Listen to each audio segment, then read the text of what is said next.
Woo! You read that right. Number 35. This is my 35th custom this year. And that's not even including the dozen or so work in progress ones like General or this little guy here.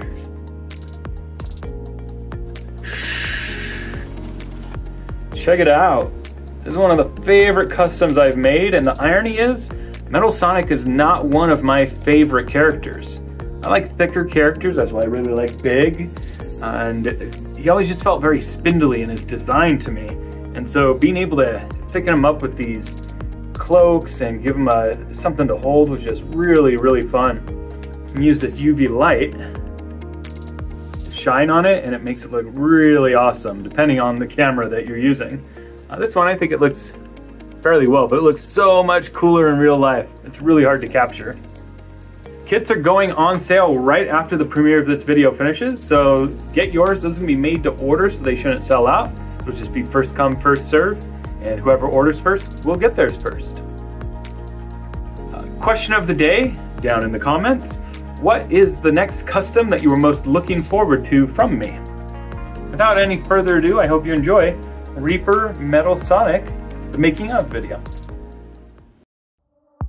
There's not much to show for modeling since I downloaded the model online. It's either from Sonic Force's Speed Battle or Speed Simulator. I added thickness to the hood and the cape, and I shifted things into position to match the 3D scan of Metal Sonic. I specifically pulled back the left side of the cape to fit the set pose of the toy. Sparklewolf 404 has been disliking this preset pose in Metal Sonic for a while, and now I'm finally on board with disliking it as well.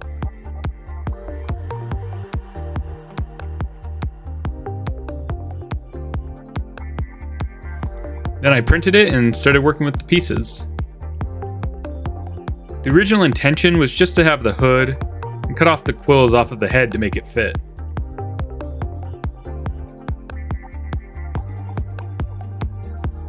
It's turned out to be really difficult. First off, the pieces were very thin, and I had to later go back and thicken them. You can see this cape damaged really easily just coming off the printer. I sanded the parts down so they could have a nice smooth finish.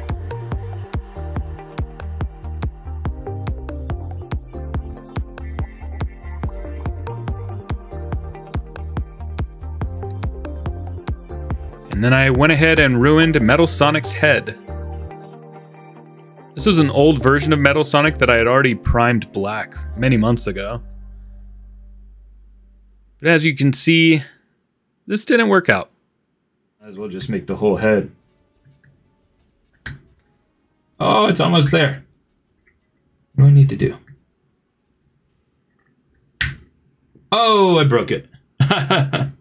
Alright. Full Metal Sonic head it is. Oh, look. There. In theory. There it is in theory. I got the ears through.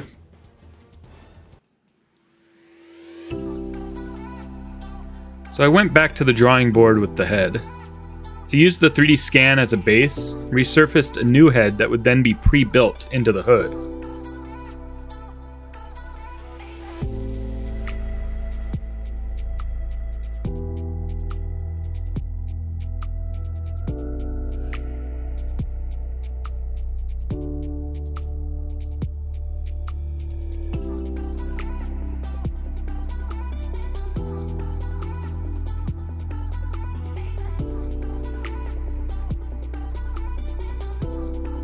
I used ZBrush to make the pupils, which is a weird way of doing it. But it is a way nonetheless. Then I cut out a hole to fit the head peg. Next I blocked out the size of the scythe and built out the geometry of the blade.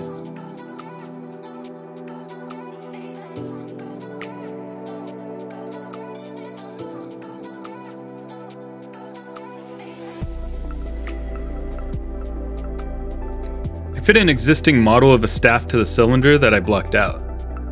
This was a staff created for a local production of Into the Woods.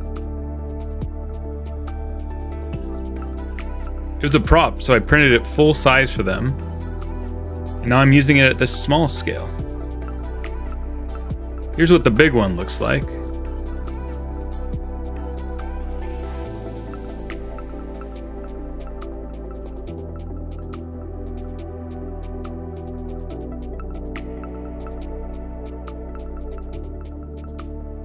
And here's what the small one looks like. These are all the paints that I used for this project.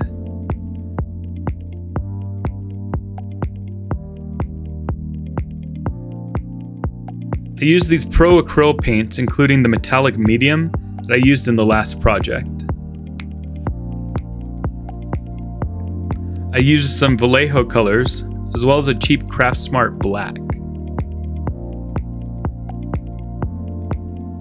Two unconventional paints though are the shiny airbrush paint that I've had for years, and this UV glow pink paint for the bones.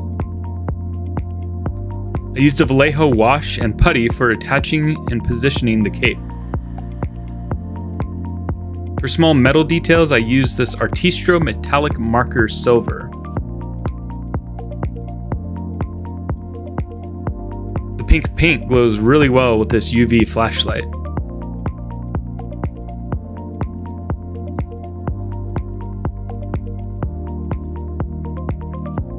On the topic of listing out my supplies, I used super glue and CA accelerant. I primed the models with Army Painter Ash Gray. And after painting, I sealed it with Krylon Matte Finish Spray. And this is a really handy arm mount for painting. I used this handheld blower for cleaning off the prints. And here are the tools I used for support removal and cleanup, including this Elegoo washing station. All of these supplies are linked in the description. I didn't have a good enough scan of Metal Sonic to get the cape to fit on its own, especially since I couldn't glue to the shoulders, which I still wanted to move. So I used this putty, commonly known as green stuff. It'll dry hard and be able to put it in position as I want it. Then I'll paint over it later. By the way, one of the members of our community, Malamations, created this custom using the cape and the Shadow Doom wings. Great work! Then I moved on to giving everything a base coat. The scythe was brown, and a lot of black parts to the feet, and other areas of the hood and the cape, including the green stuff that I put on the back of the cape.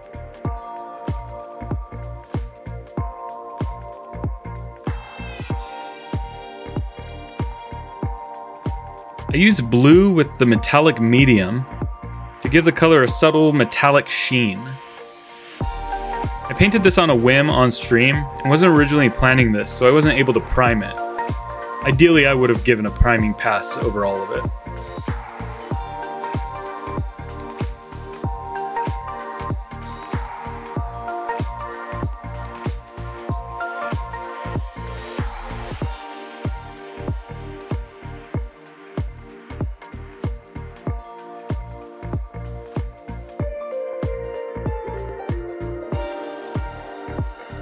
It was a bit tough to paint in these deep crevices of the hood. If anyone watching purchases this kit, know that you'll need a long, thin paintbrush to get the detail in there well.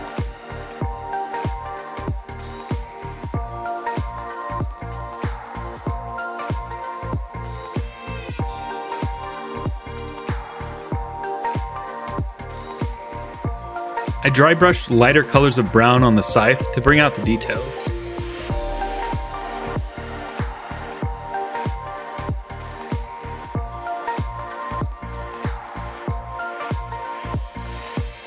I want to pause and go on a little tangent right here. Because once I painted this, I realized how similar it looks to the full-size one. Some of you who watch the stream know that I actually built this for a production of Into the Woods. And they used it for their witches staff, and I put a little smoke machine in it. It was pretty cool. Check it out. Oh, now I have two friends, a cow and a harp. Quiet! Feed the objects to the cow. What? You heard me. Feed them to the cow.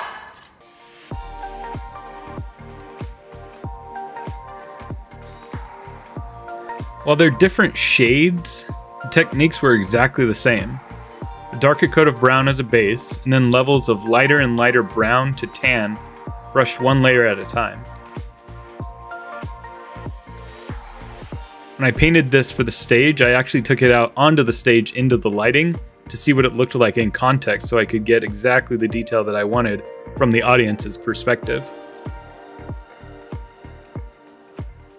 Fun fact, the smoke machine that I used in the staff is the same one that I've been using lately for spooky shots of my customs. Alright, enough of that tangent. I just wanted to show you what the origin of this was. I hope you enjoyed it. Let's get back to the Sonic stuff. After drying, the shiny blue was starting to look really nice.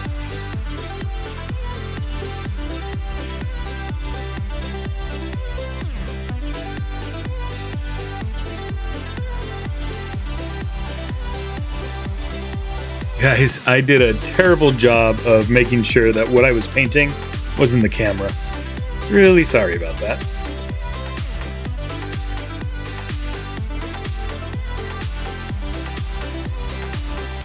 And some silver for the bottom of the feet. And I wasted a lot of paint finding the right metallic yellow for the hands and other details.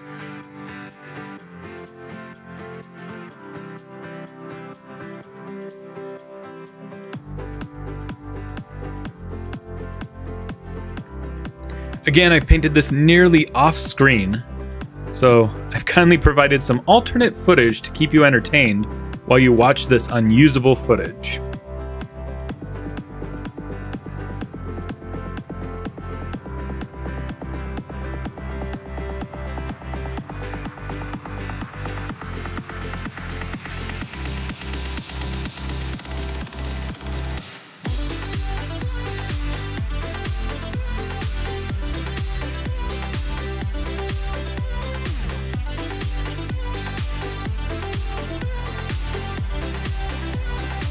This shiny airbrush paint is old and has a strong smell, and I don't think it's actually water washable like my other acrylics.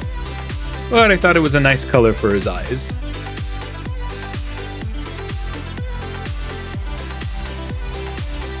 Then I cleaned up some of the edges around his ears. This was my first time using this brand of neon pink glow paint. Although I'm really happy with the result of the pink, it was actually really tough to apply to the model. It didn't stick very well. Even multiple passes of paint didn't really help, and I ended up doing a lot of stippling to try to make it stay on the model.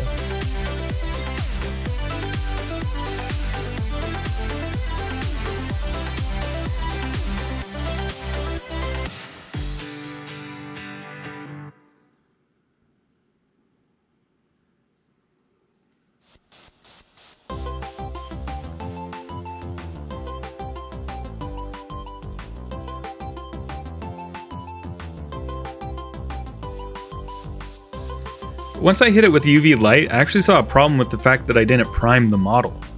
The coverage of my shiny blue was a bit sloppy, but I didn't notice because it was blue paint on top of blue plastic. So I cleaned that up and it looked pretty good.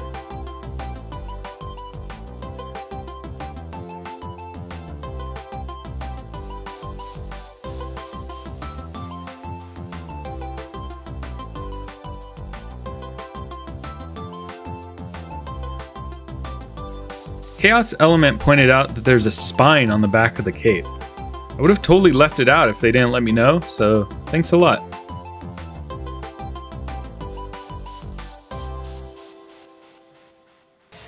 I gave it a really sloppy sealant pass because I was barefoot and my feet were cold.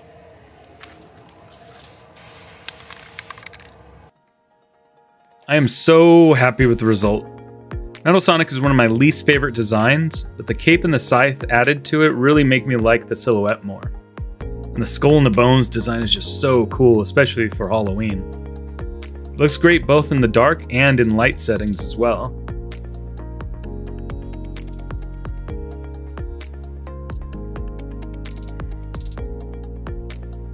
Thank you all so much for watching and for all your continued support. And an extra special thanks to those who watched the streams live. I'm not actually going to read the names out today because I have a little something different for this video. Thanks a lot and happy Halloween!